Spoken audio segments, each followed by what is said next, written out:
Good evening to all of you. हाँ जी, क्या हाल चाल।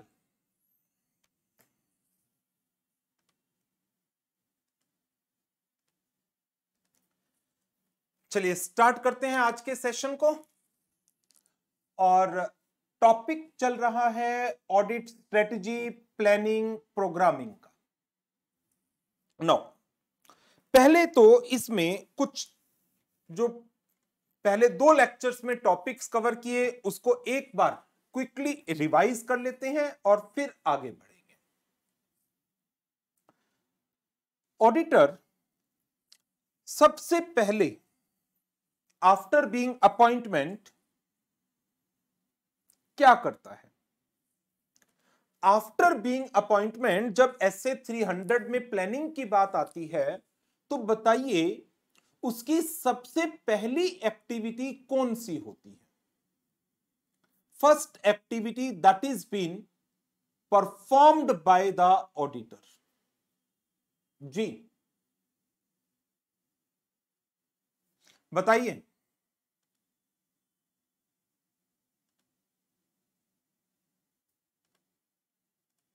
First activity performed by the auditor after being appointed as auditor.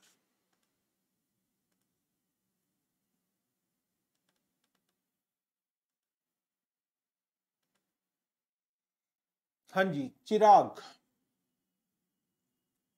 Aditi, Nakul, Rahul, Piyush, अक्षित, वरुण, कपिल, जी बताइए।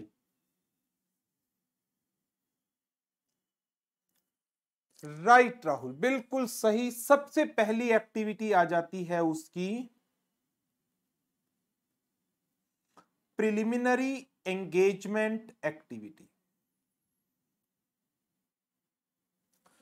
पीयूष बेटा, डेवलपमेंट ऑफ प्लान तो लेटर स्टेज पर आएगा।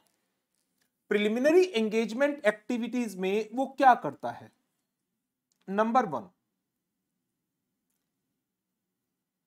ensuring that procedures regarding client acceptance and continuance has been performed. Compliance of ethical requirements including independence and establishing understanding of terms.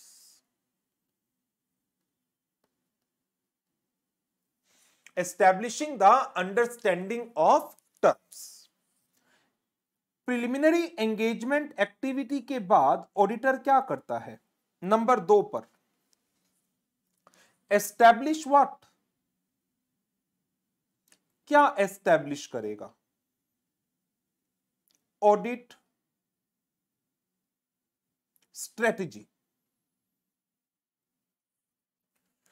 जो audit strategy establish की जाती है that results into या it set out scope, timing and direction of audit and provide the basis for development of audit plan. Now, while establishing the audit strategy, there are certain factors which auditor needs to consider. What are those factors? 5 factors हैं, important question है। Number 1, identify the characteristics of the engagement that define the scope of engagement. Number 2, ascertain reporting objectives of the engagement so as to decide the types of audit procedure, timing of the audit. Third one, determine या ascertain reporting objective तो हो गया। तीसरा point आ जाता है हमारा result of preliminary engagement activities. Fourth number पर efforts that are required to direct the efforts that are required to direct the engagement team members, या factors that are significant for directing the engagement team efforts. और last, nature, timing and extent of resources necessary to perform. अब जब ये audit strategy established हो जाती है तो इसके बाद क्या किया जाता है? Development of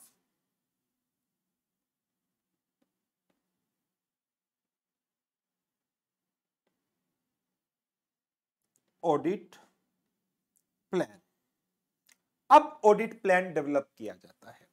and audit plan shall describe nature, timing and extent of risk assessment procedure, further audit procedure and other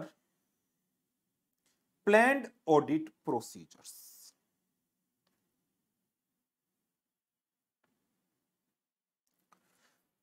क्या ऑडिटर को जो ऑडिट स्ट्रेटजी उसने एस्टैब्लिश की, जो ऑडिट प्लान उसने डेवलप किया, या audit strategy and audit plan के अंदर जो भी चेंजेस करने पड़े, उन सब का कोई डॉक्यूमेंटेशन करना जरूरी होता है क्या? Whether auditor will be required to update, make changes in the overall audit strategy and audit plan.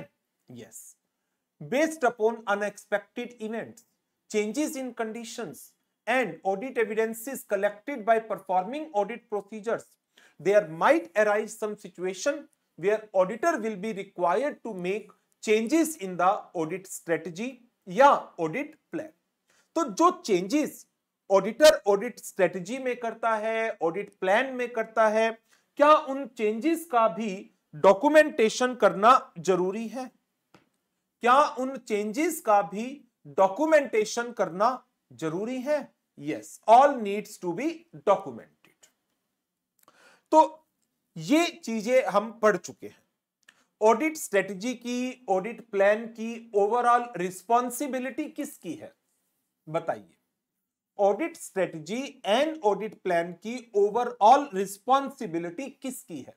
Management की है, गवर्निंग बॉडी की है, या ऑडिटर की है, या सबकी है? मैनेजमेंट, या दो चार्ज विद गवर्नेंस, या ऑडिटर, या ऑल? कौन जिम्मेदार है इन एक्टिविटीज के लिए? Of course auditor of the entity. अब जब ये सब काम हो गया, इसके बाद आता है ऑडिट प्रोग्राम. अब आपने क्या किया? आपने प्रोसीजर्स डिसाइड कर लिए.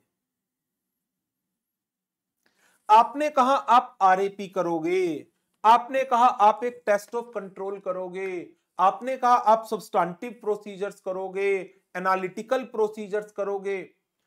तो क्या एक प्रोसीजर्स को परफॉर्म करने के लिए किसी टेक्निक का, किसी मेथड का, किसी टूल का, किसी मींस का यूज किया जाएगा?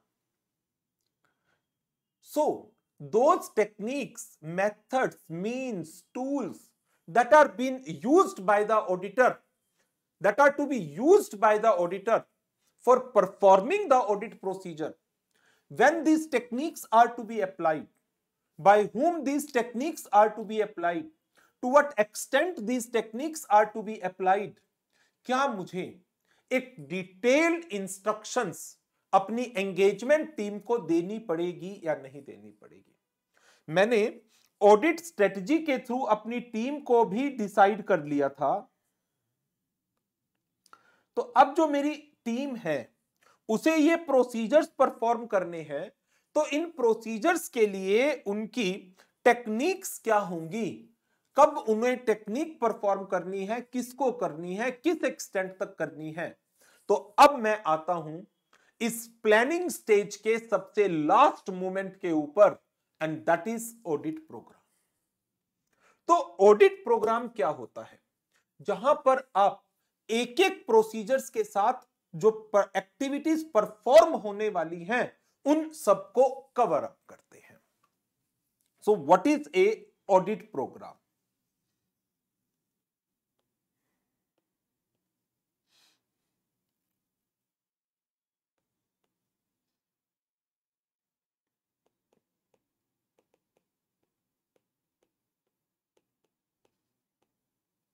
Audit program is a detailed plan of applying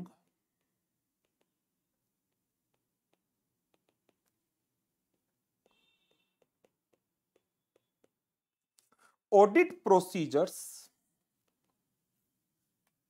in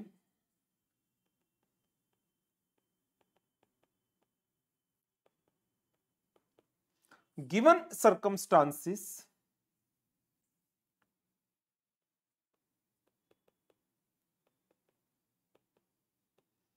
with instructions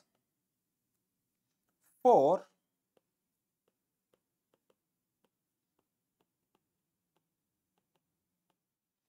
appropriate technique to be adopted for accomplishing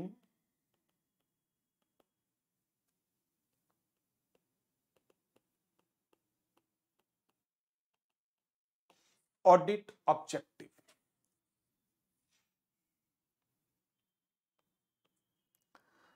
audit objective को अचीव करने के लिए जो डिटेल्ड प्लान तैयार किया जाता है for applying the audit procedures along with the instructions for the techniques that are to be adopted is known as the audit program। अब जैसे हमने प्रोसीजर्स पढ़े थे कुछ,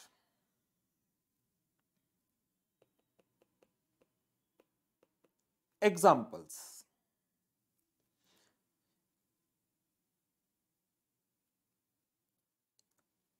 एक है मेरे पास ऑडिट प्रोसीजर्स,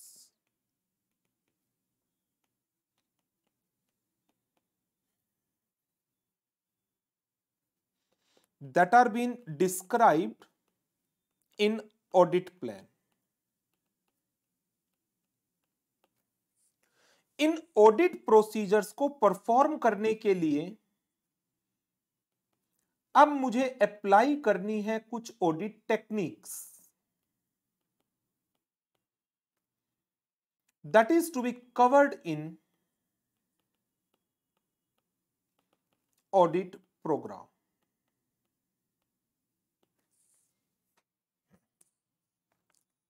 नाउ हमारे प्रोसीजर्स कौन कौन से हैं?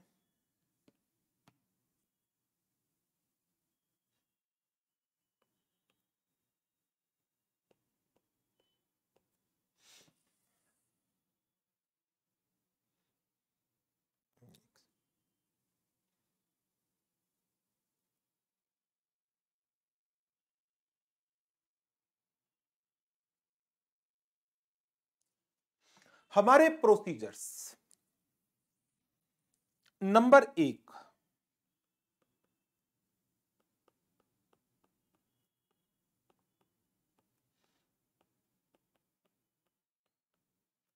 Risk assessment procedures. नाउ अब रिस्क असेसमेंट प्रोसीजर में हम करते क्या है? हम अंडरस्टैंडिंग लेते हैं एंटिटी की, उसके एनवायरनमेंट की, इंटरनल कंट्रोल की, so as to identify risk, so as to determine the extent of risk।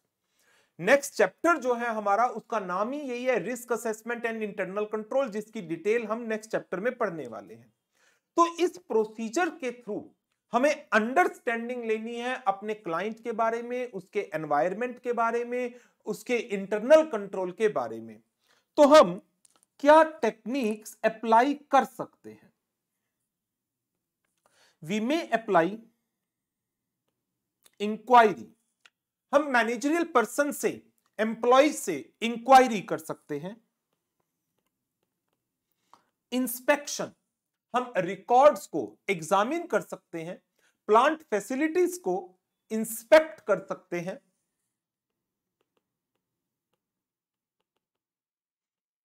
We may perform analytical procedures, ये तो इस चैप्टर की बिगिनिंग में ही पढ़ा था, use of analytical procedures as a part of risk assessment procedures. दूसरा procedure हमारा कौन सा होता है?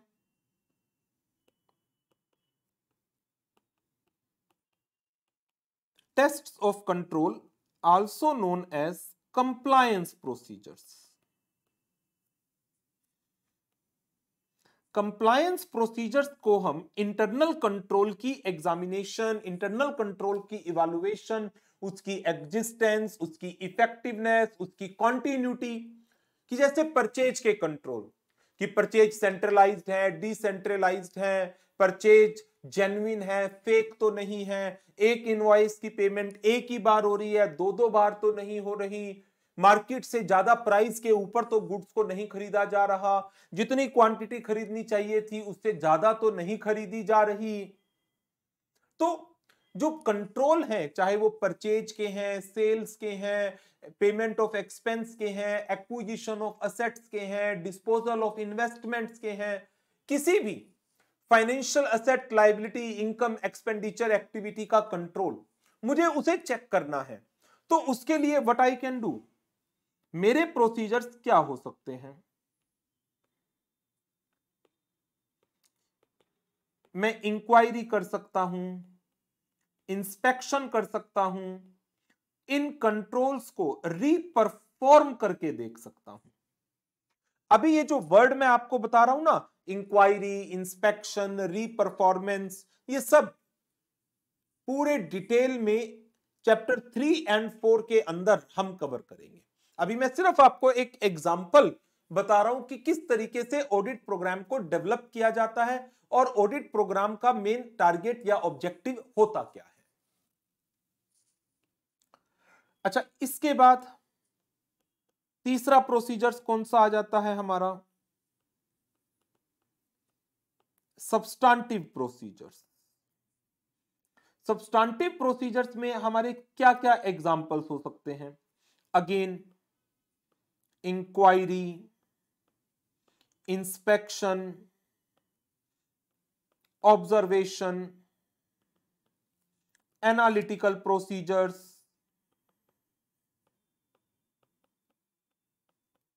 एक्सटर्नल कंफर्मेशंस,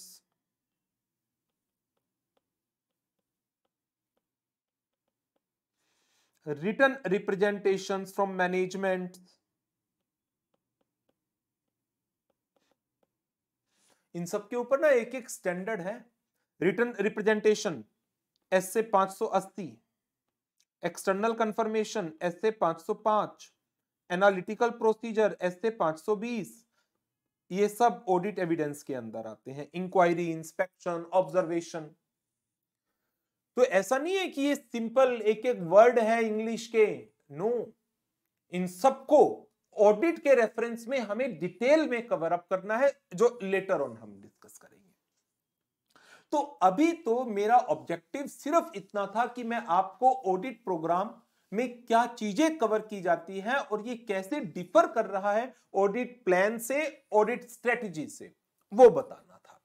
तो ऑडिट स्ट्रेटजी ने ऑडिट का स्कोप, ऑडिट के टाइमिंग, ऑडिट की डायरेक्शंस को फिक्स किया, जिसके बेस पर ऑडिट प्लान बना। ऑडिट प्लान ने ऑडिट प्रोसीजर्स की नेचर, टाइमिंग, एक्सटेंट को बताया और फिर ऑडिट प्रोग्राम बनाया गया, जिसके अंदर ऑडिट प्रोसीजर्स को परफॉर्म करने के लिए जो टेक्निक्स यूज होनी है उसकी चर्चा की गई। हमारे स्टडी मटेरियल में एक ऑडिट प्रोग्राम का सैंपल दिया हुआ है। ये एक सैंपल है ऑडिट प्रोग्राम का pertaining to sales of an entity. Entity का नाम है फाइन इंडस्ट्रीज। फाइनेंशियल ईयर 21-22 के लिए बनाया गया। बनाया है पी ने, क्यू ने रिव्यू किया, आर ने अप्रूव किया। फ्यू सेल इनवॉइस को चेक करिए from the copies available in the record. कितने चेक करने हैं? जैसे मान लीजिए 20% चेक करने हैं। सैंपल कैसे सेलेक्ट करोगे? रैंडम बेसिस पर। कौन करेगा? Mister M. कुछ इनवॉइसेस की चेकिंग कर लीजिए बुक से, कुछ इनवॉइस के ईवे बिल चेक करिए ईवे पोर्टल के ऊपर, कुछ इनवॉइसेस की चेकिंग स्टॉक रिकॉर्ड से करिए, कुछ इनवॉइसेस बायर से कंफर्म करिए। तो इस तरीके से डिफरेंट एक्टिविटीज को किस एक्सटेंट तक परफॉर्म करना है, किसने करना है, क्या टेक्निक अप्लाई होगी, उन सबकी डिटेल इस ऑडिट प्रोग्राम के अंदर लगाई जाती है। तो in this manner an audit program is to be developed. Now अब दो तीन बड़ी सिंपल सी बातें हैं। क्या हमें ऑडिट प्रोग्राम को एक बार बना लेना चाहिए बस, उसके बाद बैंक ऑडिट आई यही प्रोग्राम लगा दो, इंश्योरेंस कंपनी की ऑडिट आई यही प्रोग्राम लगा दो, मैन्युफैक्चरिंग एंटिटी की ऑडिट आई लगा दो यही प्रोग्राम, ट्रेडिंग एंटिटी की ऑडिट आई लगा दो, कंपनी पे यही लगा दो, एलएलपी पे ओके, फर्म पे okay, proprietorship okay, tax audit okay, revenue audit okay. क्या एक सिंगल प्रोग्राम सारी ऑडिट्स पर अप्लाई हो सकता है? क्या एक सिंगल प्रोग्राम सारी ऑडिट पर अप्लाई हो सकता है? बिजनेस के नेचर अलग होते हैं, साइज अलग होते हैं, कंपोजिशंस अलग होती है, इंडस्ट्री एनवायरनमेंट अलग होते हैं, रेगुलेटरी रिक्वायरमेंट्स अलग हैं, लीगल प्रोविजंस अलग हैं। तो क्या एक single audit program that is to be applied in different audit, will it be beneficial? Will it be possible? Beneficial तो छोड़ो, will it be possible at all? Not at all. तो इसके ऊपर एक छोटा सा टॉपिक बनेगा, that is evolving audit programs for different audit। एक सिंगल ऑडिट प्रोग्राम को आप सारी ऑडिट्स पर अप्लाई नहीं कर सकते हो।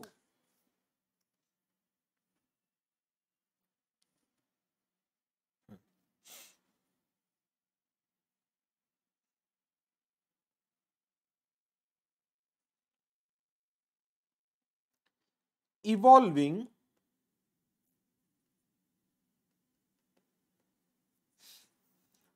audit programs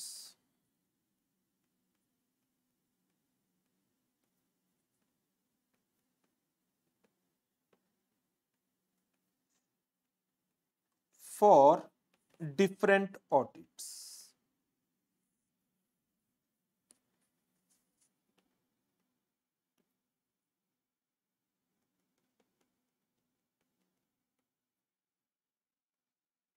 Evolving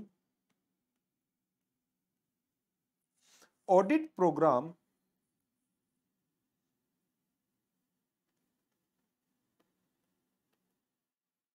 that is applicable to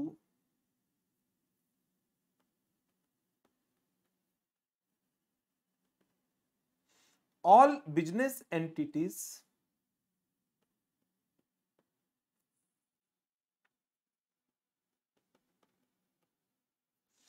under all circumstances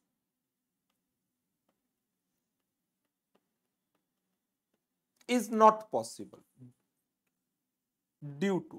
क्या क्या कारण हो सकते हैं इसके?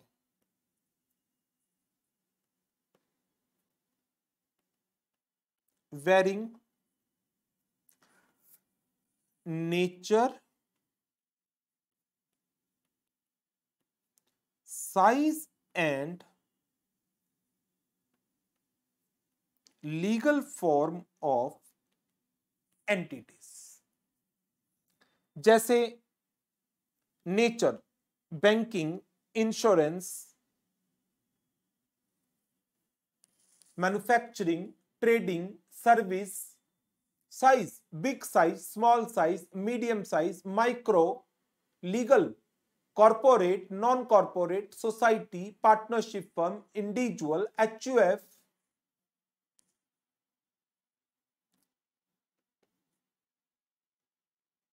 work suitable to one business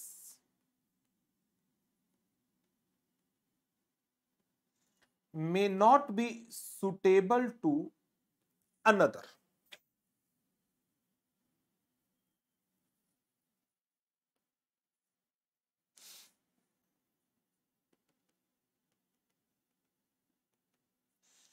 Efficiency and operations of internal controls and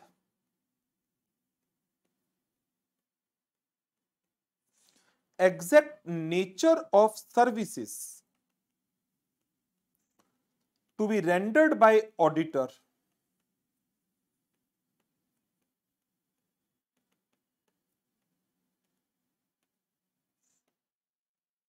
differs from engagement to engagement. एक एंगेजमेंट से दूसरी एंगेजमेंट में मेरी scope of audit, internal control की इफेक्टिवनेस, बिजनेस ऑपरेशंस की इफेक्टिवनेस डेफिनेटली डिफर करेगी। सो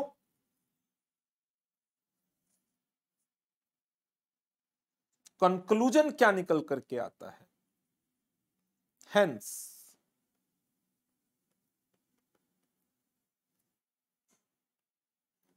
it is required to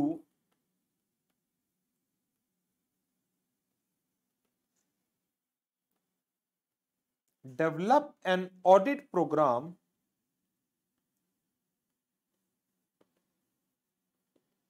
that specify in detail nature of work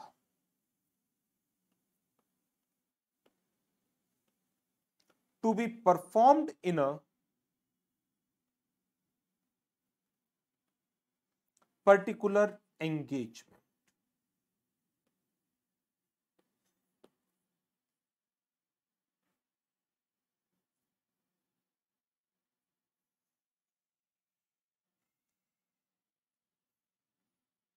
So that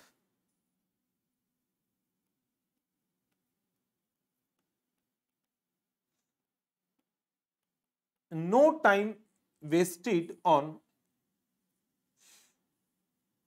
matters not pertinent to that engagement.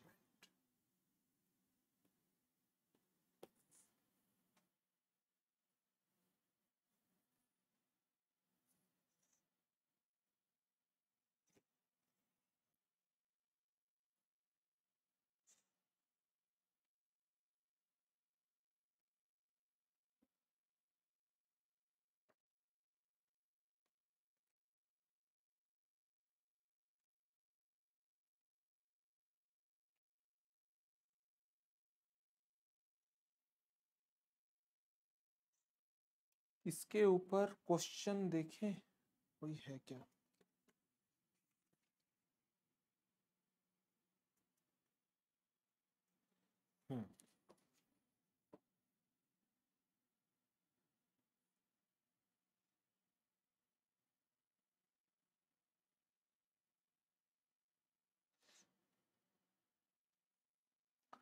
Evolving one audit program applicable to all audit engagements under all circumstances is not practical. Explain. क्यों practical नहीं है?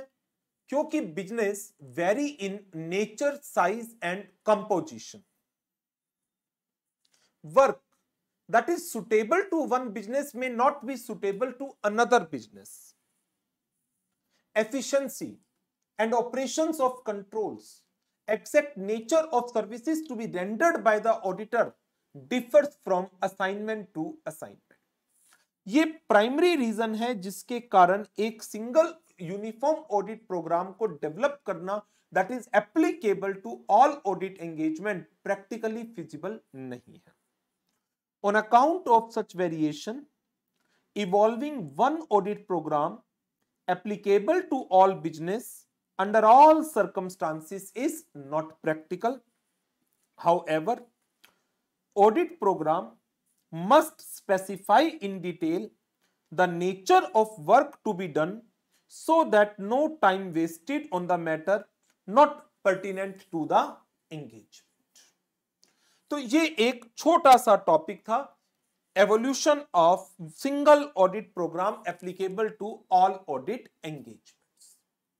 हाँ जी, कोई doubt बताइए, any doubt?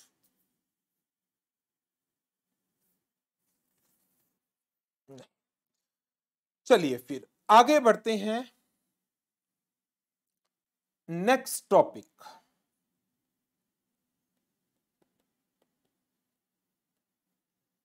assistants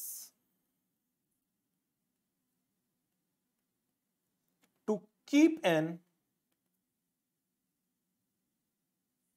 open mind.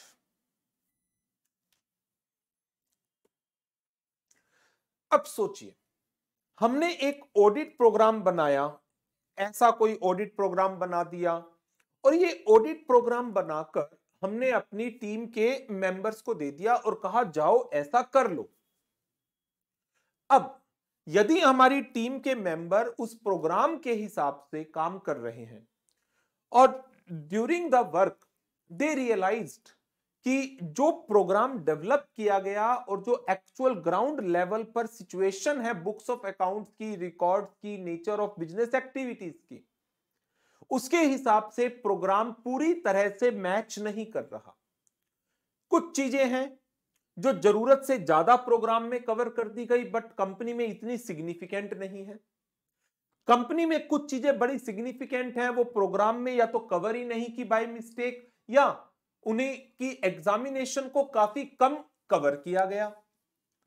अब बताइए, क्या ऐसी सिचुएशन में असिस्टेंट जो ग्राउंड लेवल पर इस प्रोग्राम के बेसिस पर ऑडिट एविडेंसेस को कलेक्ट करता है वो रिजिडली इस प्रोग्राम को फॉलो करे या वो मैनेजर से, ऑडिट मैनेजर से डिस्कस करे और कहे कि सर प्रोग्राम में ये बातें लिखी गई हैं बट मेरी जो ऑब्जर्वेशन है उसके हिसाब से ये प्रोग्राम पूरी तरह से एप्रोप्रिएट नहीं है, इस प्रोग्राम में कुछ चेंजेस किए जाने चाहिए ताकि हम ऑडिट को इफेक्टिवली एंड एफिशिएंटली परफॉर्म कर सकें.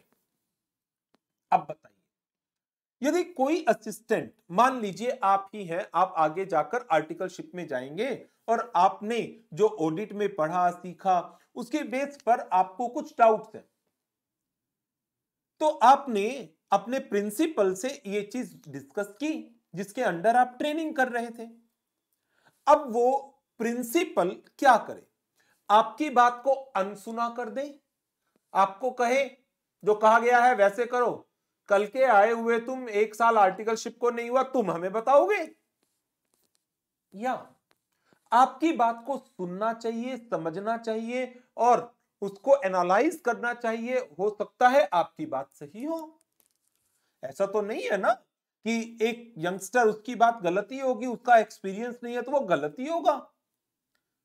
ग्राउंड लेवल पर जो काम कर रहा है उसे ज्यादा पता है. तो जो असिस्टेंट है उन्हें ओपन माइंड के साथ काम करना चाहिए. कोई भी चीजें प्रोग्राम में कवर नहीं है, डिस्कस करें मैनेजर के, ऑडिट मैनेजर के साथ, एंगेजमेंट पार्टनर के साथ. कोई चीजें जरूरत से ज्यादा कवर हैं तो अननेसेसरली टाइम वेस्ट हो रहा है, that may also be discussed. But यदि आप आंख बंद करके, दिमाग बंद करके सिर्फ जो आपको ये प्रोग्राम दिया उसी के हिसाब से आप काम कर रहे हो, रिजिडली फॉलो कर रहे हो, तो क्या ऑडिट के ऑब्जेक्टिव अचीव हो पाएंगे? Will it be possible to achieve the objectives of the audit? हमारी ऑडिट का ऑब्जेक्टिव होता है to obtain reasonable assurance that financial statement as a whole are free from material misstatement whether caused due to fraud और error.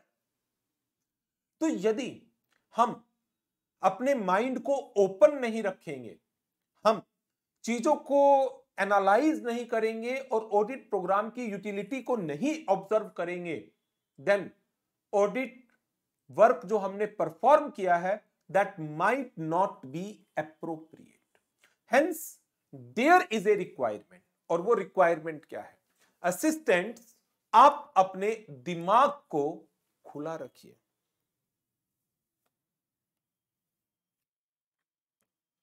General topic है,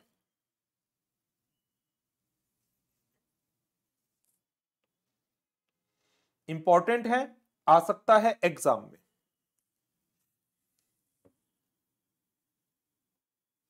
note down करिए।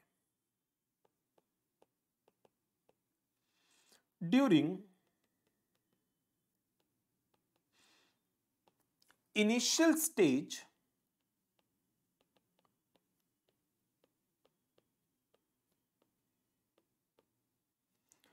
auditor should frame audit program based on following: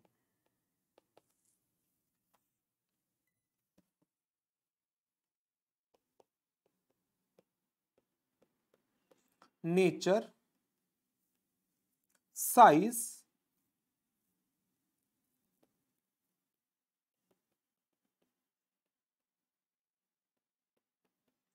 and composition of business,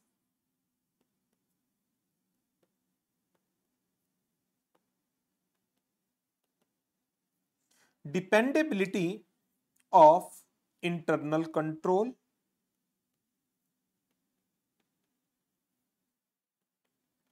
and given scope of work।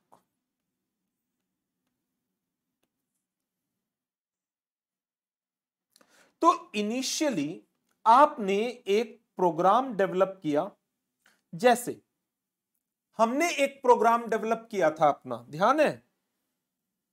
कहां गया हमारा plan?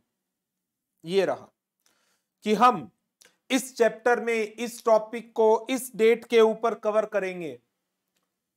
तो initial किस chapter के अंदर कितने टॉपिक्स हैं, उस टॉपिक की कितनी एक्सटेंट है, उसके बेसिस पर इस लेक्चर के प्रोग्राम को मैंने डेवलप किया था। ये एक स्टैंडर्ड प्रोग्राम है, बट हो सकता है हम इस प्रोग्राम में कुछ चीजें फॉलो ना कर पा रहे हैं। जो चीजें सिचुएशन सामने आएगी उसकी अकॉर्डिंग चलेंगे हम। तो जो ये प्रोग्राम इनिशियल लेवल पर डेवलप किया जाता है, इसे एक स्टैंडर्ड प्रोग्राम का नाम दे सकते हैं आप। Such programme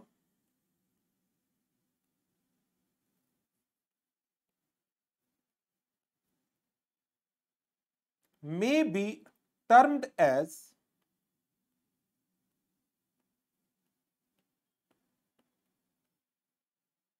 standard program. तो हमने एक स्टैंडर्ड प्रोग्राम बना लिया, और हमारा स्टैंडर्ड प्रोग्राम किसके बेस पर बना? Nature, size and composition of business, कितना हम इंटरनल कंट्रोल पर डिपेंड कर रहे हैं, एंड मेरी ऑडिट का स्कोप क्या है। इन तीन चीजों के बेस पर हमने एक स्टैंडर्ड प्रोग्राम को डेवलप कर लिया। नाउ अब जैसे जैसे हम ऑडिट करना शुरू करेंगे, हमें नॉलेज होगी क्लाइंट्स के बिजनेस के बारे में, न्यू इंफॉर्मेशन आएगी, तो हमें अपने प्रोग्राम को सुटेबली ऑल्टर करना पड़ेगा। As experience is gained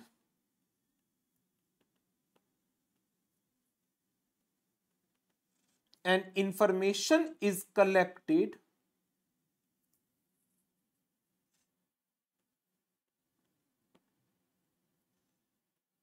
standard program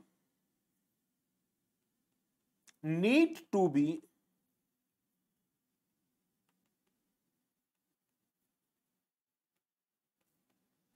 suitably altered for relevant matters.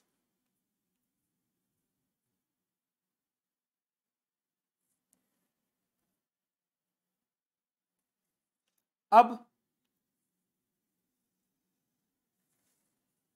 यदि कोई चीज प्रोग्राम में कवर कर ली गई थी बट ग्राउंड लेवल पर देखा उसकी कोई आवश्यकता ही नहीं है, अब वो एक्टिविटी होती ही नहीं है, हटा दो प्रोग्राम से.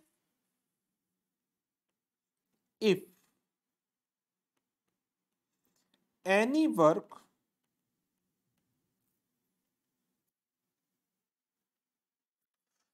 originally provided for in standard program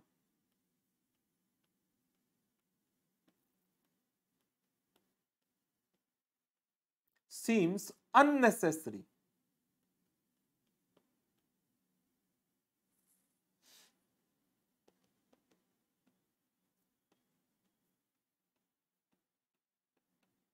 It may be dropped. उसे ड्रॉप कर दीजिए. Hence, ये चीजें जरूरी है. इनिशियल स्टैंडर्ड प्रोग्राम को डेवलप करना, फिर प्रोग्राम में सुटेबल ऑल्टरेशन करना, प्रोग्राम में से कुछ चीजों को हटाना. यदि आप इस तरीके से काम करते हैं तो आप डेफिनेटली सोच समझकर अपने काम को कर रहे हैं. अब क्वेश्चन अराइज होता है, यदि असिस्टेंट सिर्फ प्रोग्राम को, स्टैंडर्ड प्रोग्राम को रिजिडली फॉलो करेंगे विदाउट डिटरमाइनिंग कोई चीज अननेसेसरी तो नहीं है, कोई चीज कम कवर तो नहीं है, किसी एक्टिविटी में ऑल्टरेशन की जरूरत है, तो क्या हम ऑडिट ऑब्जेक्टिव्स को अचीव कर पाएंगे? बिल्कुल भी नहीं.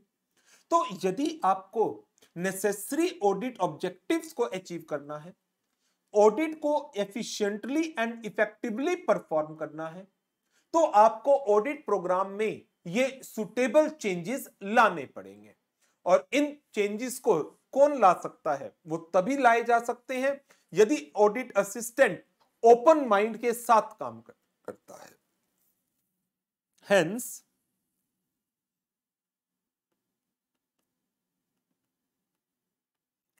assistants engaged in audit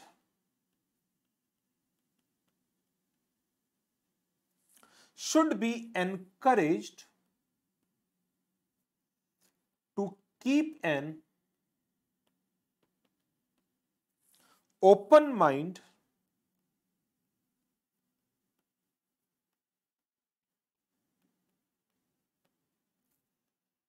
beyond the program given to them.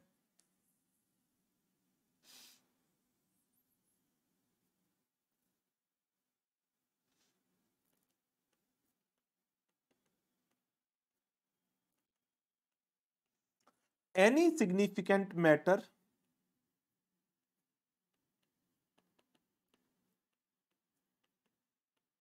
coming to their notice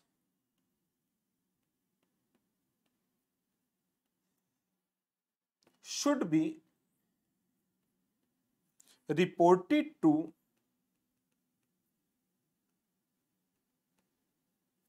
senior partners in the firm.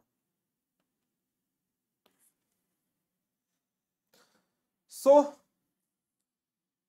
कुछ भी टेक्निकल नहीं है, बड़ी जनरलाइज चीजें बताई गई हैं, बहुत ही जनरल, बट उसको ऑडिट के रेफरेंस में अप्लाई करा दिया गया है और इससे ज्यादा कुछ भी नहीं है.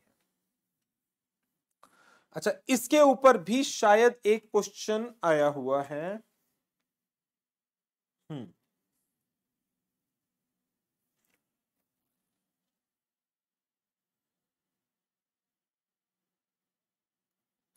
utility of audit program can be retained and enhanced only by keeping the program and the client operations.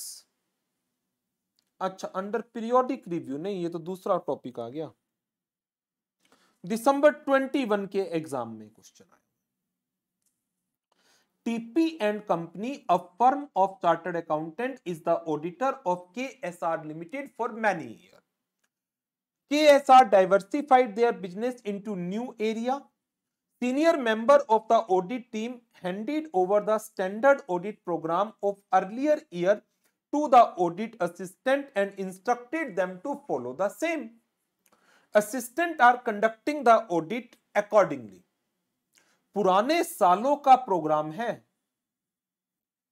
और क्लाइंट ने न्यू एरिया में अपने बिजनेस को डाइवर्सिफाइड किया है, तो ऐसी सिचुएशन में जो पुराने सालों का स्टैंडर्ड ऑडिट प्रोग्राम था, whether it will work appropriately.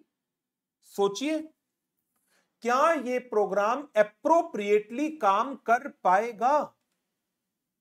Ji, standard audit programme पिछले सालों का, वो भी नो। तो ऐसी सिचुएशन में ये कहा गया assistants are conducting the audit accordingly, जो सीनियर मेंबर ने कहा वैसा कर रहे हैं। क्या ऑडिट असिस्टेंट का एटीट्यूड जस्टिफाइड है? No, they are required to keep an open mind. उन्हें ओपन माइंड के साथ काम करना चाहिए, गाइड देम। तो आप ये सब बातें उनको बताइए। To start with, auditor having regard to nature, size and composition of business, dependability of internal control, given scope of work, should frame a program which may be termed as a standard program.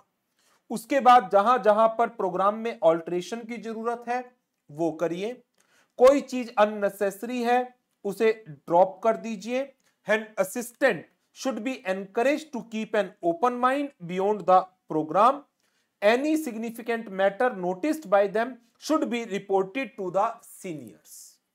तो ऐसी situation में जो assistants का attitude है वो justified नहीं है। They should keep an open mind and go beyond the program to take care of the new areas of the client's business, जिसमें कंपनी ने डाइवर्सिफाइड किया है। ठीक है, हाँ जी, कोई डाउट? यहां तक के टॉपिक में कोई डाउट? बड़ा सिंपल टॉपिक चल रहा है।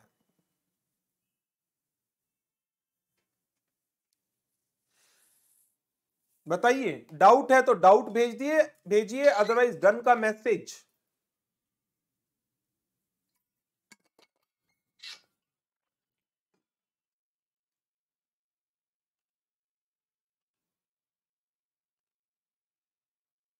No doubt, done. चलिए फिर आगे बढ़ते हैं। Next topic,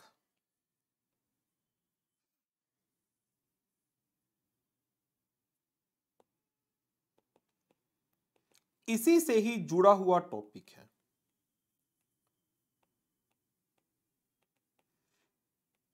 periodic review of audit program. जो ऑडिट प्रोग्राम बनाया गया है उसको आप यूज कर सकते हैं year after year, provided there is no change in nature, size and business of the business activities of the client. However, अपने ऑडिट प्रोग्राम को रेगुलर बेसिस पर रिव्यू करते चलिए। जो अननेसेसरी चीजें हैं उन्हें हटा दीजिए, जहां सुटेबल ऑल्टरेशन करने की जरूरत है उन्हें कर लीजिए, बस। तो उसी चीज को इन्होंने यहां पर मेंशन किया है और कुछ भी नहीं है इसके अलावा। Periodic review of audit program, तो इसके भी जनरलाइज पॉइंट्स हैं, आपको नोट डाउन करा देता हूं। Auditor is required to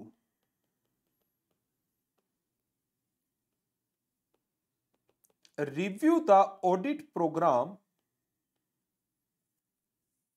periodically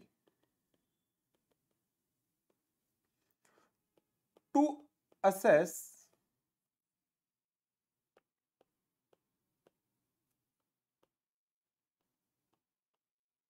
whether the same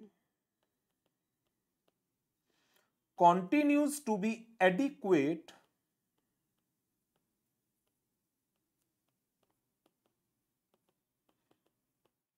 for obtaining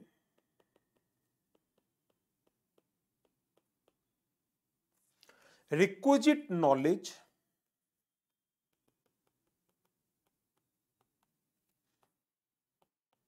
and evidences about the transactions.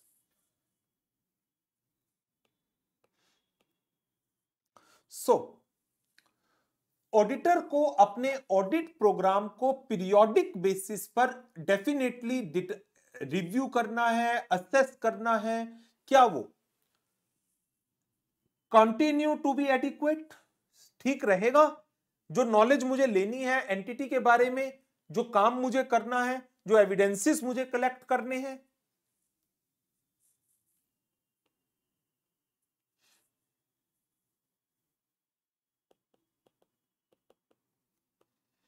utility of audit program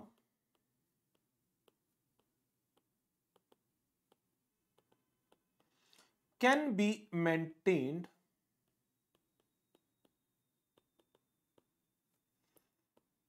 only by keeping the program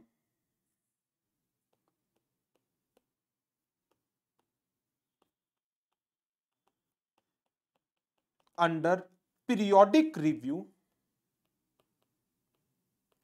so that inadequacy or redundancies may be identified. An audit program may be updated. अब जैसे example लेते हैं इसके ऊपर हम एक, inadequacy और redundancies. हमारे ऑडिट प्रोग्राम में कुछ चीजें डिफाइंड थी। कंपनी के यहां हमारी जो क्लाइंट था वो मैनुअल लेबर एंड मशीन दोनों से काम करवा रहा था, मींस सेमी ऑटोमेटिक ऑपरेशंस चल रहे हैं और हम कंपनी की ऑडिट पिछले 4 सालों से कर रहे थे। Semi automatic operations, machine as well as man power दोनों के थ्रू काम हो रहा था। करंट ईयर में कंपनी ने फुल्ली ऑटोमेटिक ऑपरेशंस शुरू कर दिए। जो मैनुअल लेबर थी उसे रिप्लेस किया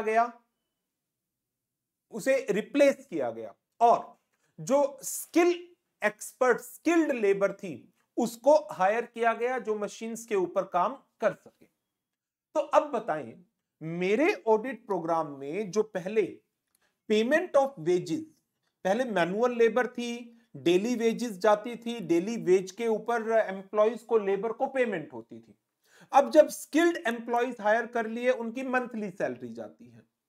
तो क्या डेली वेजेस की ऑडिट का प्रोग्राम और मंथली सैलरी की पेमेंट का ऑडिट का प्रोग्राम सेम होगा? सोचो, एक तो मैनुअल लेबर को आप पेमेंट कर रहे हो डेली बेसिस पर, मैं उसकी ऑडिट कर रहा हूं। दूसरा स्किल्ड लेबर है, मींस मंथली बेसिस पर सैलरी जा रही है, मुझे उसकी ऑडिट करनी है। क्या दोनों का ऑडिट प्रोग्राम सेम होगा? नहीं। मैनुअल लेबर अमाउंट पर पर्सन कम होता है, नंबर ऑफ एम्प्लॉइज ज्यादा होते हैं। स्किल्ड लेबर रिवर्स होता है, नंबर ऑफ एम्प्लॉइज कम होते हैं, सैलरी पर एम्प्लॉय ज्यादा होती है लेबर के कंपैरिजन में। तो मेरा ऑडिट प्रोग्राम भी अकॉर्डिंगली चेंज हो जाता है। तो वही चीज यहां पर आई कि आपके ऑडिट प्रोग्राम का बेनिफिट तभी तक है कि जब आप इस प्रोग्राम को पीरियोडिकली रिव्यू कर रहे हैं और कोई भी प्रोग्राम में इनएडिक्वेसी या रिडंडेंसी, कोई चीजें अधूरी हैं, कोई चीज रिडंडेंट, अब यूजलेस, रिडंडेंसी मतलब यूजलेस, उन्हें आइडेंटिफाई किया जा सके और ऑडिट प्रोग्राम को सुटेबली अपडेट किया जा सके। क्लियर है जी? बताइए, क्लियर? चलो फिर आगे बढ़ते हैं। Next,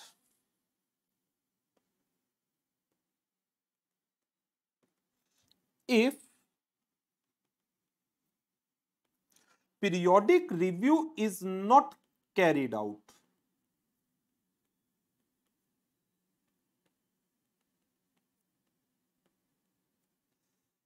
auditor may not be able to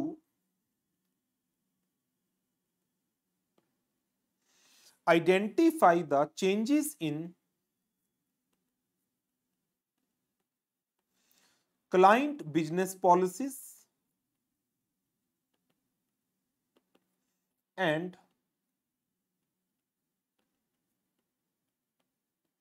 audit work carried out on basis of obsolete audit program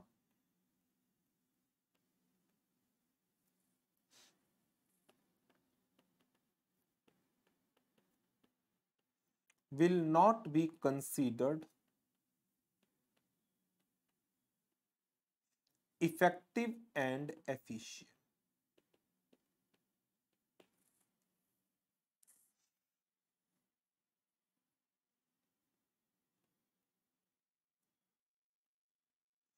Under such circumstances,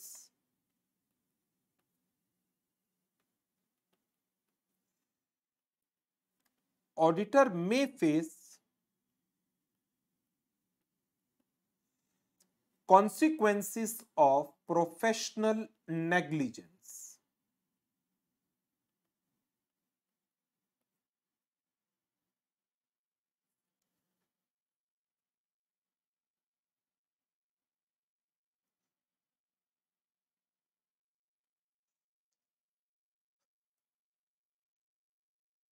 तो ये हमारा एक और जनरलाइज टॉपिक था, that is periodic review of audit programme.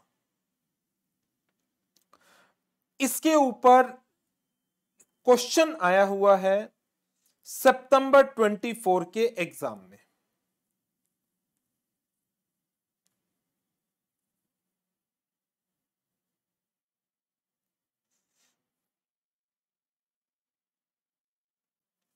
देखिए क्वेश्चन क्या है। PP and company, a firm of chartered accountant, has been auditing the books of account of Kali Limited for the past 3 years. Company has recently made some major changes in its business policies. While planning to start the audit for the 4th year, company ने अपनी business policies में change किया है। While planning to start the audit for the 4th year for financial year 24-25, 3 सालों से audit कर रहे हैं, अब 4th ईयर है। Audit manager as per the routine practice handed over the previous year audit program as it is to the audit team with the instructions to adhere unfailingly without any fail इसी audit program को follow करना है। क्या audit manager का decision as to the use of obsolete audit program, obsolete मैं इसलिए कह रहा हूं क्योंकि कंपनी ने अपने बिजनेस पॉलिसीज में मेजर चेंजेस किए हैं ड्यूरिंग द ईयर। तो जो ऑडिट प्रोग्राम पिछले 3 सालों तक आप फॉलो कर रहे थे, 4th ईयर में भी क्या वो प्रोग्राम इफेक्टिवली ऑडिट एविडेंस की कलेक्शन में हेल्प कर पाएगा, या इस प्रोग्राम को रिव्यू करना जरूरी था, प्रोग्राम में सुटेबल ऑल्ट्रेशन करनी जरूरी थी? बताइए। ऑल्ट्रेशन करनी जरूरी थी। यस। तो इसके अंदर auditor is required to do periodic review of this audit program. Periodic review of the audit program is required to assess whether the same continue to be adequate for obtaining the requisite knowledge and evidence about the transactions.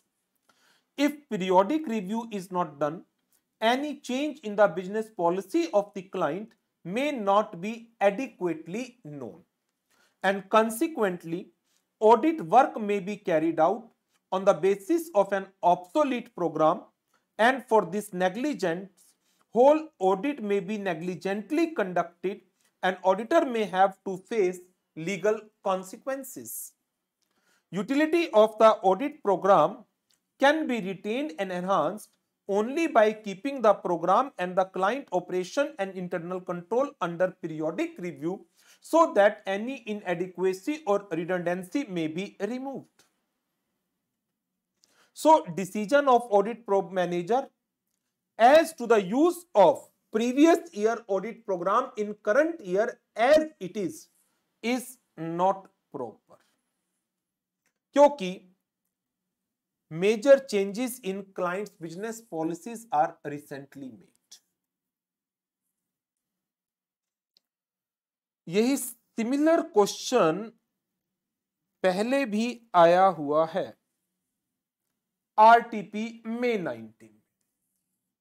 तो यही question अब सितंबर 24 exam में 4 number का आया है, 4 marks का।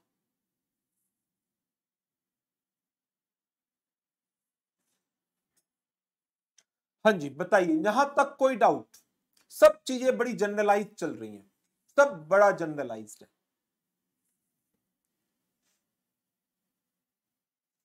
Next,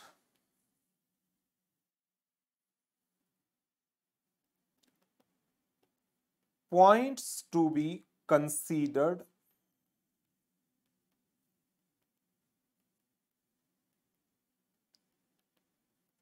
in constructing audit program.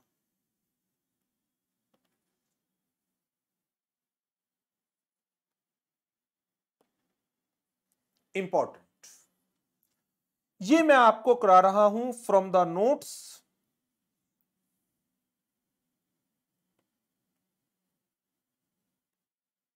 And इसका एक होमवर्क है,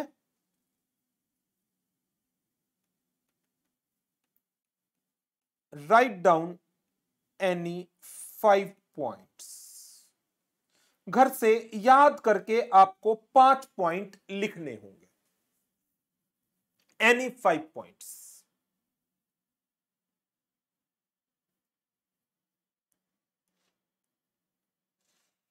क्वेश्चन बैंक में भी ये क्वेश्चन है और नोट्स में भी है, कहीं से भी याद कर सकते हो।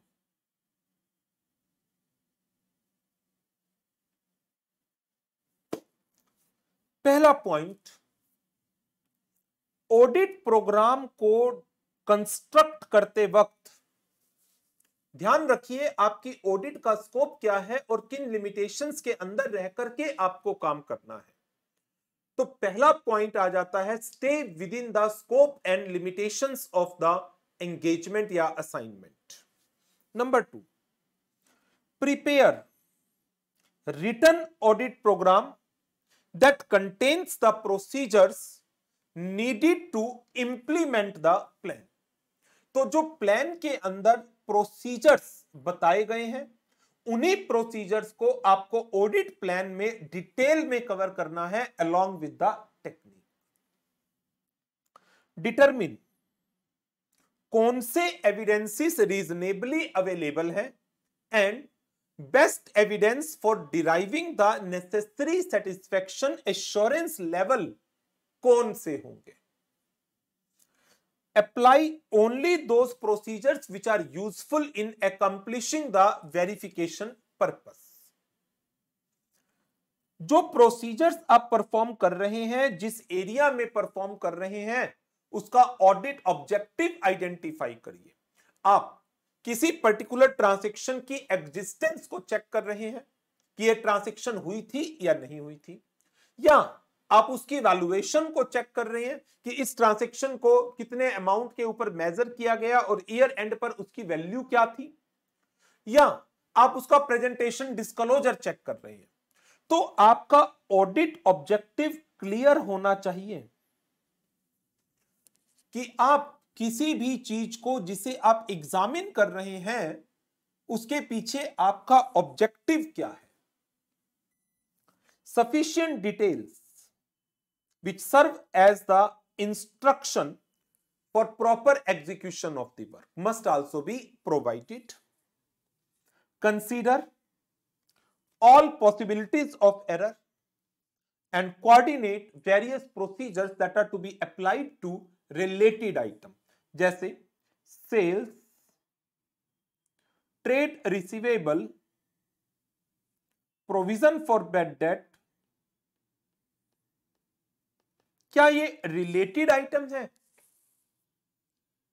क्रेडिट सेल से ही ट्रेड रिसीवेबल जनरेट होगा, ट्रेड रिसीवेबल से ही पैसा ना आने पर बैड डेट बनेगा, उसी बैड डेट के लिए ही प्रोविजन बनाना है। तो coordinate the procedures that are to be applied to related items.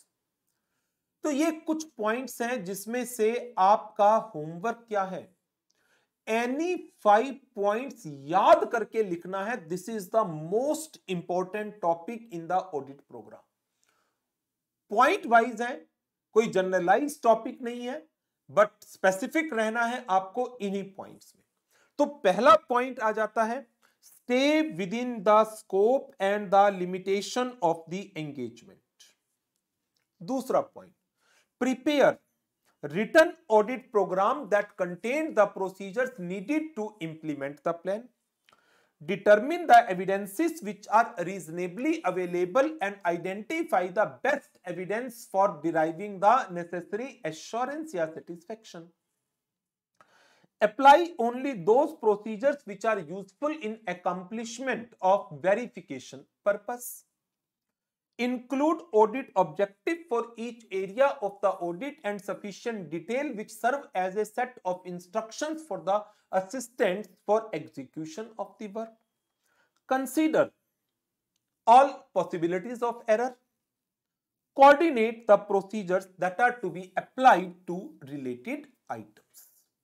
So, ये पॉइंट्स याद करने हैं और आपको इनमें से कोई भी 5 पॉइंट्स नोट डाउन करने हैं। ये आपका होमवर्क है, ध्यान रखिएगा और होमवर्क जरूर कर लीजिएगा साथ साथ। चलिए आगे बढ़ते हैं नेक्स्ट पॉइंट के ऊपर।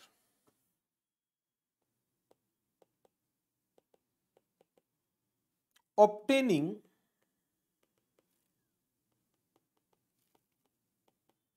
audit evidences, the very basis for the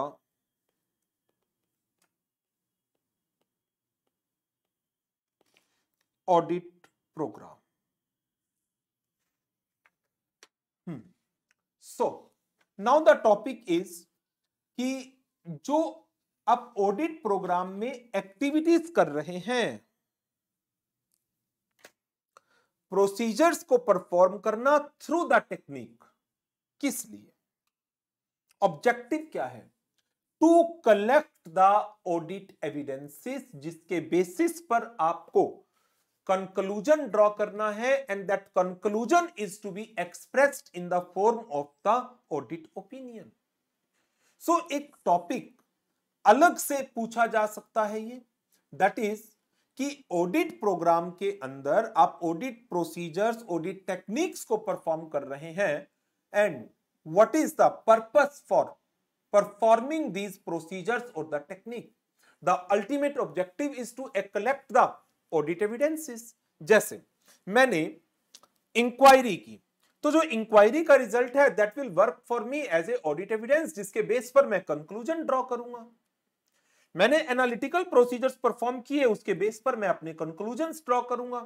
मैंने ट्रेड डेटर से, रिसीवेबल से, पेएबल से, बैंकर से confirmationally about the balances that are stated in the client's books of account. उसके बेसिस पर मैं कंक्लूजन ड्रॉ करूंगा। तो जो हम प्रोसीजर्स टेक्निक्स परफॉर्म कर रहे हैं उसका वेरी बेसिस क्या है? That is to obtain audit evidences.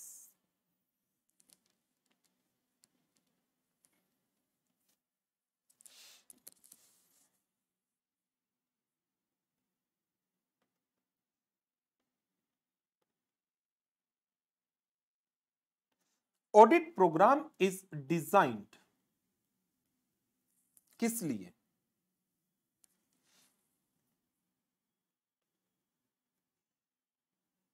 For the purposes of collection of audit evidences.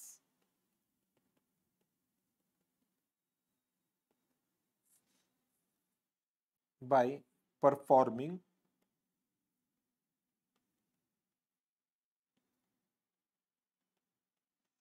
prescribed procedures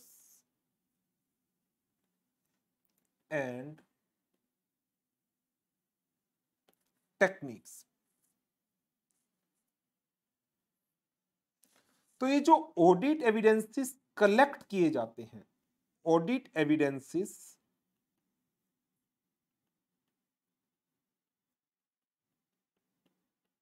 may be collected through any of the following। अब मैं आपको कुछ एग्जाम्पल करवा रहा हूं और उसके साथ साथ बताता रहूंगा कैसे ऑडिट एविडेंस कलेक्ट किया जा रहा है।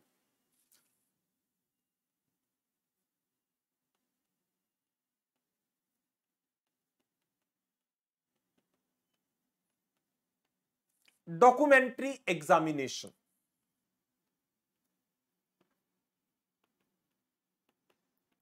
For example,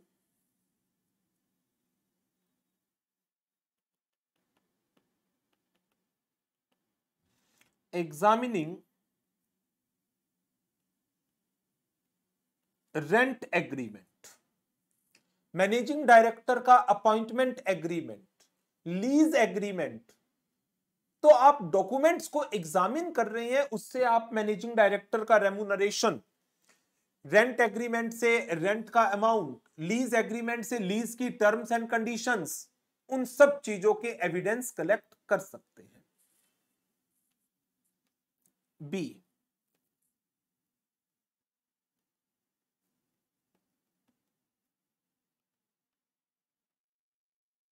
physical examination. For example, cash, investments, inventory, raw material, physical जाके चेक कर लो, कैश इन हैंड, कैशियर के पास जाके कैश काउंट कर लो, सबूत मिल जाएंगे आपको।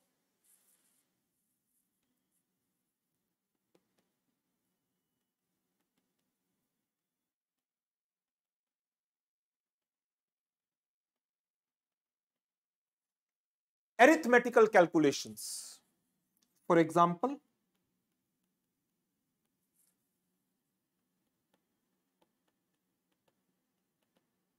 depreciation,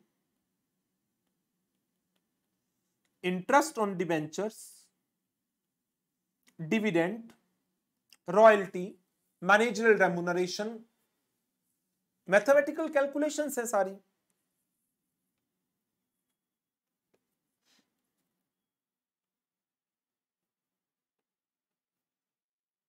statements and explanation of management, officers and employees।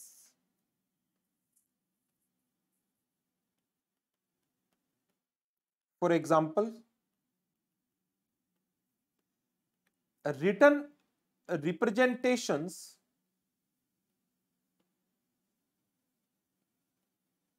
from management with respect to inventory lying with third parties like consignee, agent, ये सब चीजें ना जब चैप्टर 4 एंड 5 करोगे, chapter 5 specifically audit of items of financial statement, ये सब बहुत in depth आएंगी सारी चीजें।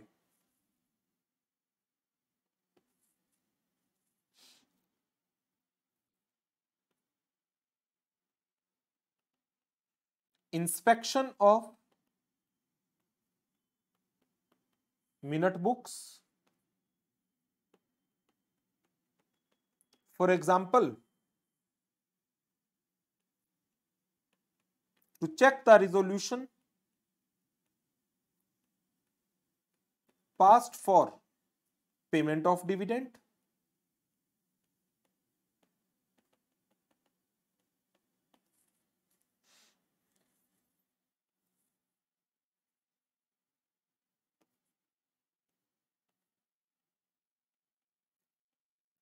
inspection of subsidiary and memorandum books,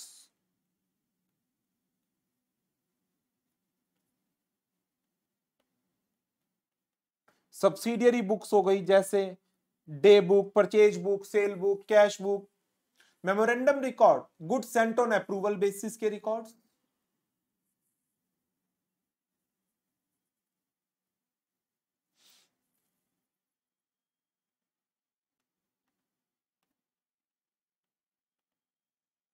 inter relationship of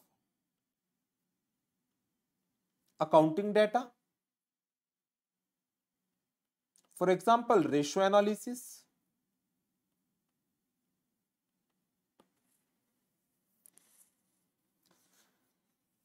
तो जो ऑडिट प्रोग्राम है उसके थ्रू ऑडिट प्रोसीजर्स को परफॉर्म करने के लिए ऑडिट टेक्निक्स जो अप्लाई की जानी है उसकी एक डिटेल अवेलेबल कराई जाती है। और ऑडिट टेक्निक को परफॉर्म करने का मतलब, अप्लाई कराने का मतलब क्या है? That is to collect the audit evidences, collect the audit evidence.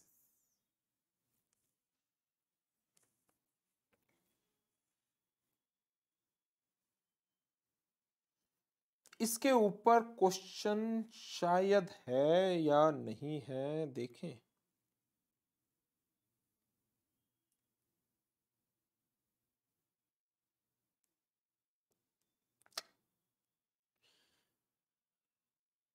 नहीं है। ये सबसे ज्यादा बार पूछा गया क्वेश्चन है। Points to be considered in constructing audit programme.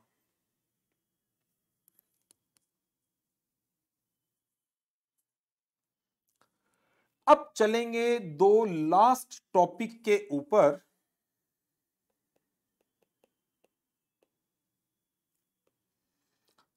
Again दोनों थ्योरेटिकल टॉपिक हैं। एक है एडवांटेजेस ऑफ ऑडिट प्रोग्राम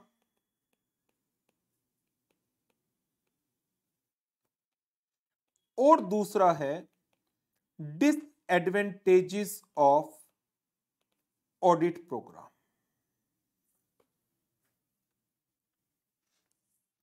इन दोनों को मैं आपको नोट्स में से करवाऊंगा। इनको लर्न करके आपको होमवर्क में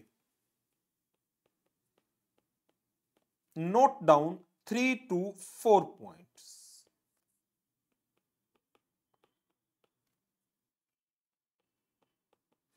याद करके लिखना है। जैसे न्यूमेरिकल पेपर में आपको होमवर्क मिलता है उसी तरह से कुछ रिटर्न वर्क का मैं आपको होमवर्क दूंगा, पर्टिकुलरली वो जो पॉइंट्स वाइज टॉपिक हैं जिनकी लर्निंग कंपैरेटिवली आसान होती है।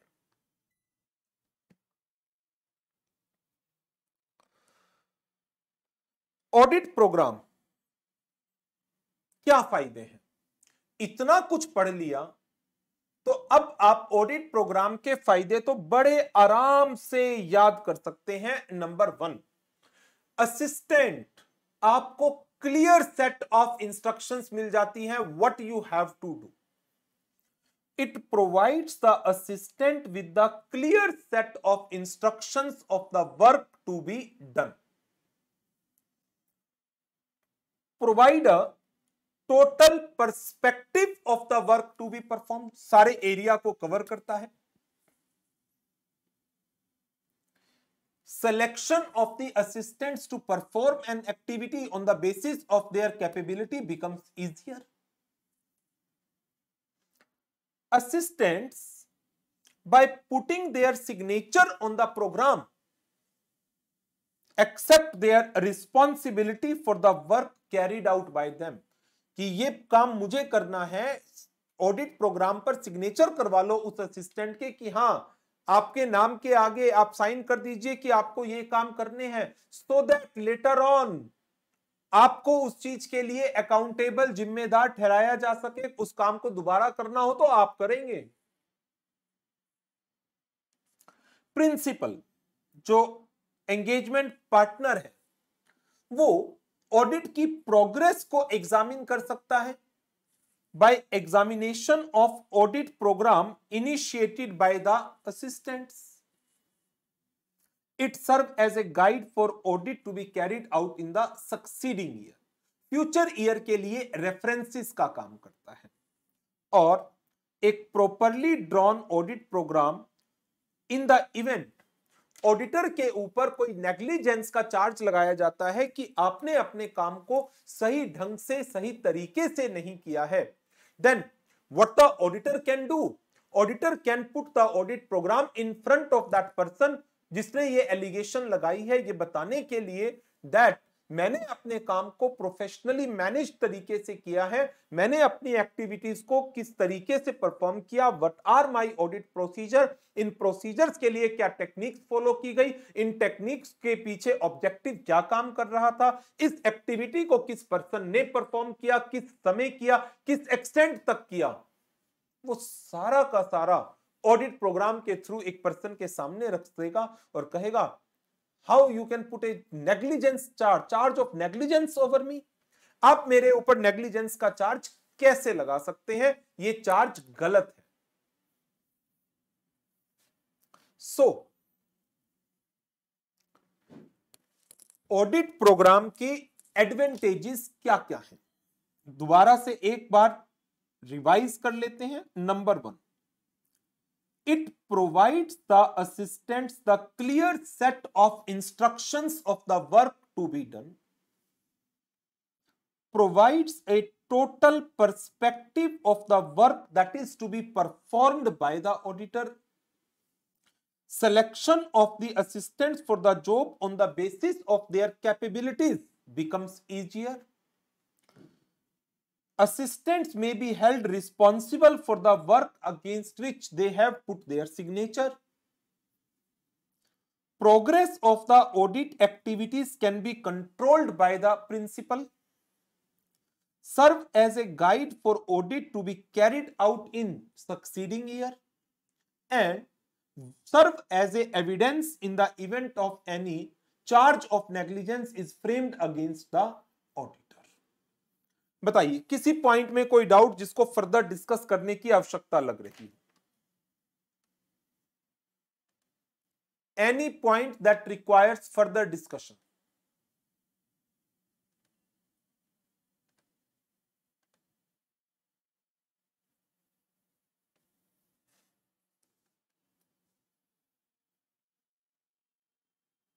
जी चले आगे फिर। Last topic, disadvantages of audit program. क्या नुकसान है ऑडिट प्रोग्राम के? यदि रिजिडिटी के साथ फॉलो किया गया, जो नहीं होना चाहिए, वर्क में बिकम मैकेनिकल एंड वर्क में be carried out without obtaining an understanding the purpose of this activity objective of this activity. जैसे एक दो क्वेश्चंस में भी हमने कहा कि सीनियर ने पुराने सालों का ऑडिट प्रोग्राम असिस्टेंट को पकड़ा दिया और कहा follow the program as it is, और जबकि there was significant change in the client's business policy. तो जब क्लाइंट की बिजनेस पॉलिसीज के अंदर सिग्निफिकेंट चेंज है तो ऐसी सिचुएशन में हमें क्या करना चाहिए? क्या हमें प्रोग्राम को रिजिडली फॉलो करना चाहिए? No.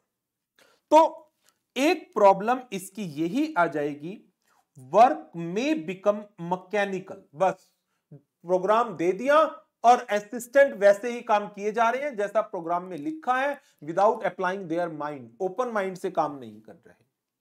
Particular part of the program may be carried out without any understanding of the object of such parts. Program may become rigid and inflexible. Business may change in the operations of conduct. Business policies में change हो सकता है, लेकिन अब पुराने programme पर ही काम किए जा रहे हैं रिजिडिटी के साथ। गलत है। Inefficient assistant,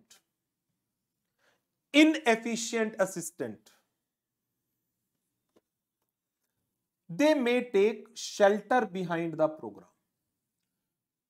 वो अपने आप को डिफेंड करने के लिए ये कह सकते हैं कि प्रोग्राम में ये बात ही नहीं लिखी थी, प्रोग्राम में ये चीज कवर ही नहीं थी, प्रोग्राम में बस इतना लिखा था। अरे तुम्हें अपना दिमाग अप्लाई करना था साथ में। प्रोग्राम एक स्टैंडर्ड प्रोग्राम बनाया जाता है, but based upon the information जो आप ऑडिट के दौरान कलेक्ट करते हैं, दैट प्रोग्राम रिक्वायर्स चेंजेस। तो वो सर्कमस्टांसेस के बेस पर ही होते हैं चेंजेस। तो जो इनएफिशिएंट असिस्टेंट है उनको तो बहाना चाहिए होता है, तो इन्होंने बहाना किसका ढूंढ लिया? ऑडिट प्रोग्राम का। तो inefficient assistants, they may take shelter behind the program. That is, they defend their deficiencies in their work on the ground that no instruction on this matter is contained in the audit program. और जहां पर hard and fast follow up होता है audit program का, बस जो कहा है, जो लिखा है वही कर लो, इसके अलावा दिमाग नहीं लगाना। जैसे हमारे इंस्टीट्यूट की पेपर चेकिंग में होता है, थ्योरेटिकल पेपर में या न्यूमेरिकल में भी होता है। सुनने में कई बार आता है कि न्यूमेरिकल्स में यदि उनकी मार्किंग स्कीम में पॉइंट 3 डिजिट तक है और आपने 2 डिजिट कर दिए, वो नंबर नहीं देते। ऐसा कई बार सुनने में आया है कि इस तरीके से कुछ स्टूडेंट्स की आंसर कॉपी चेक हो गई। इसका नतीजा हम कह देते हैं कि ये कोई चेकिंग है।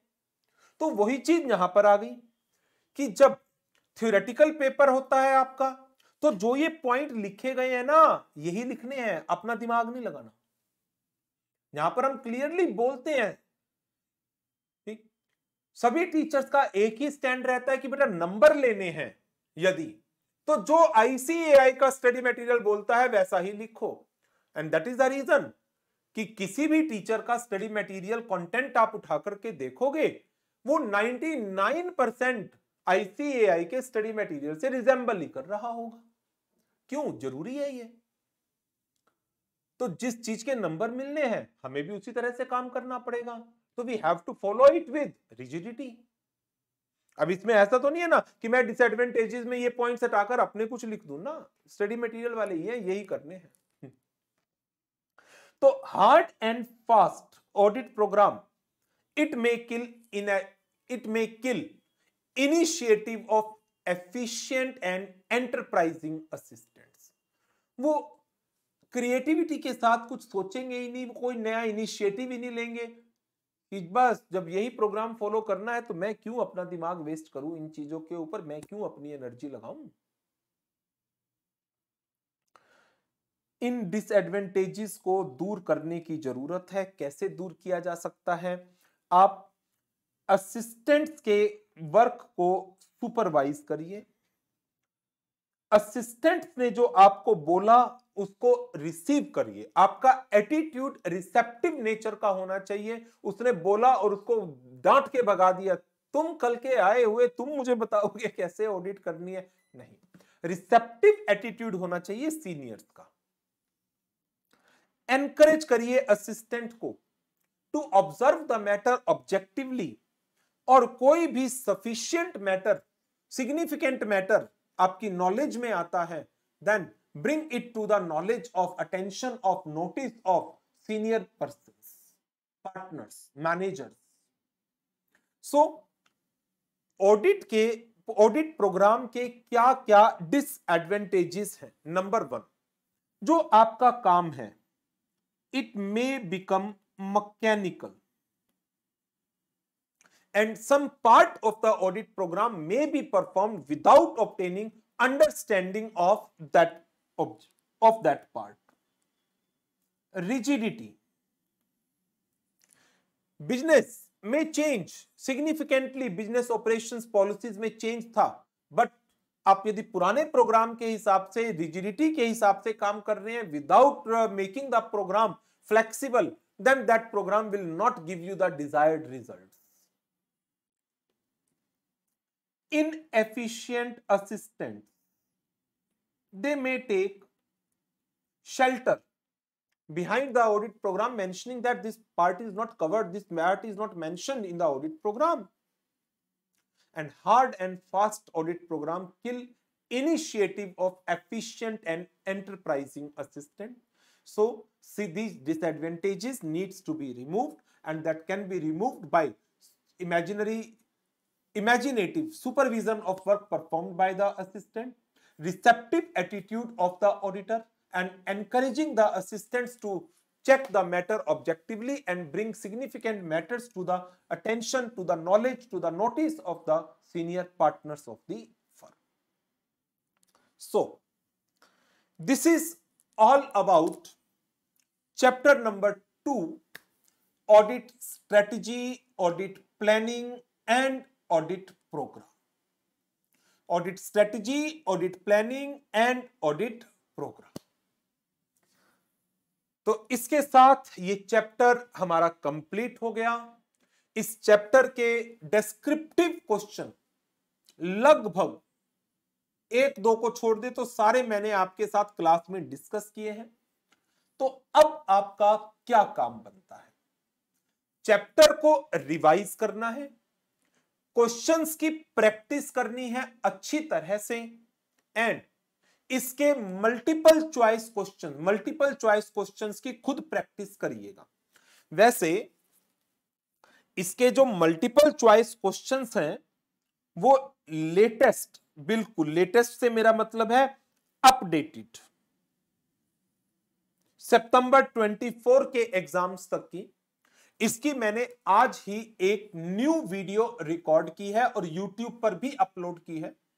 बट आप वीडियो को ना देखें, कोशिश करें पहले खुद MCQs को, और जो इस चैप्टर की केस स्टडी है, एक चैप्टर 2 की केस स्टडी पार्ट C के अंदर आपके क्वेश्चन बैंक में लगी हुई है, उसे पहले खुद अटेम्प्ट करें, देखें क्या आप आंसर सही आइडेंटिफाई कर पा रहे हैं। यदि कहीं पर गलती होती है देन उस वीडियो को देखें। अच्छा, एक और चीज, आपके क्वेश्चन बैंक में हो सकता है ये लास्ट वाले क्वेश्चन जुलाई 24, अगस्त 24, सितंबर 24 क्वेश्चन बैंक में ना हो, तो आपके गूगल ड्राइव पर और व्हाट्सएप पर भी और हमारी वेबसाइट के LMS पर भी इसकी PDF एडिशनल क्वेश्चंस की मैंने अपलोड करवा दी है, वहां से आप डाउनलोड कर लीजिएगा। क्योंकि देखो होता क्या है, बुक एक बार प्रिंट होती है, लेकिन क्वेश्चन तो अब एग्जाम साल में 3 बार होने लग गए हैं, हर महीने।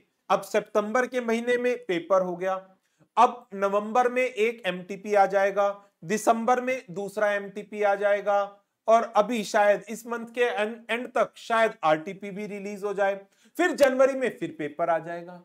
हर महीने बुक का एडिशन तो प्रिंट आउट नहीं निकलवा सकते ना हम। जैसे जैसे एडिशनल क्वेश्चंस आते रहेंगे मैं आपके साथ उनका पीडीएफ शेयर करता रहूंगा। सितंबर 24 के एग्जाम तक का, लास्ट मंथ तक के जितने भी एडिशनल क्वेश्चंस हैं वो मैंने पीडीएफ में डाल दिए हैं सारे, और आप वो पीडीएफ आपकी गूगल ड्राइव पर भी, व्हाट्सएप ग्रुप में भी, और हमारी वेबसाइट के नॉलेज पोर्टल में अमेंडमेंट सेक्शन में सब जगह अपलोड है, वहां से डाउनलोड कर लीजिएगा। राइट, बट क्वेश्चंस की प्रैक्टिस पहले आपको खुद करनी है, बाद में उस वीडियो को देखिए।